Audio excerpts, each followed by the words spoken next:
The Dow soared above 22,000 this week, and with more than 200,000 jobs added in July, unemployment dropped to a 16-year low.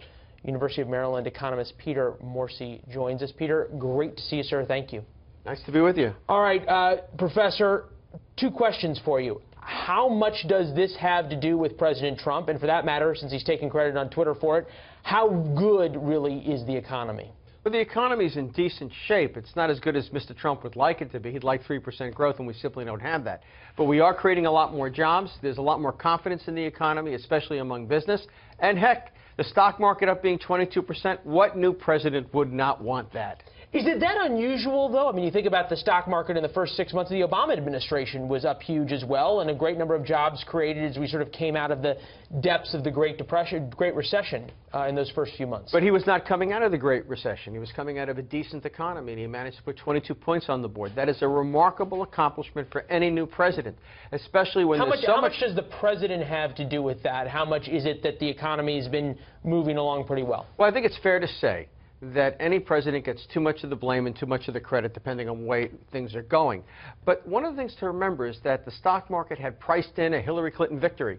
It's not just that Donald Trump is here, has an agenda, it's not getting done. It's all the things that Hillary Clinton is not doing to us that she promised to do.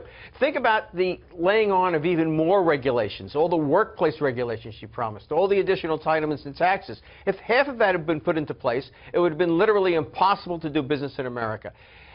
As a consequence, regulators are starting to take lunch again. They're starting to take weekends again. All that has a positive effect. Well, we're hearing even in the energy sector in terms of growth, the new coal mines opening up. I had one coal CEO tell me it's like the boot of the EPA is now off our back.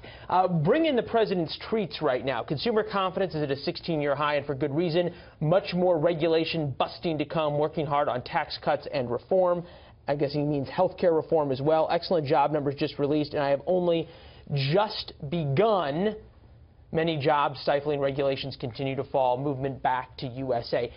As you pointed out, the stock market prices in expectation. It's not what's happening now. It's the expectation of what's going to happen in the future. If tax reform and health care don't get done at some point, if it becomes clear that the Republicans just can't agree on this, do we all of a sudden see a big reversal? No, I don't think we see a big reversal. I think the economy continues to move along as it has. Profits continue to grow, and the market does decently. I mean, anyone expecting another 22% over the next 6 months is really expecting a bit too much. However, I think that the market right now is realistic. Healthcare broke down because the Republicans couldn't agree about reforming an entitlement.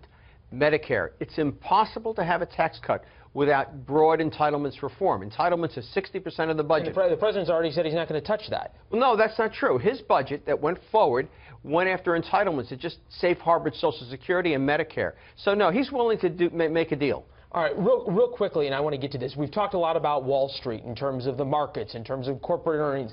Let's get to Main Street. Wages for lower middle class and middle class Americans, a lot of the folks who switched over to become blue dog Trump supporters, their wages are still stagnant. What happens in 4 years if wages in that part of the economy don't increase? I think if Mr. Trump doesn't get what he needs on taxes and on trade, and that's more in his hands than Congress, if he doesn't do a better job, Wilbur Ross doesn't do a better job on trade, he's going to have more trouble carrying states like Wisconsin than he did in the last election. He's got to do better on trade if he wants to get out of the woods. Talking about Wisconsin, we've already seen the Foxconn plant come in, albeit with a lot of government subsidies to get those jobs.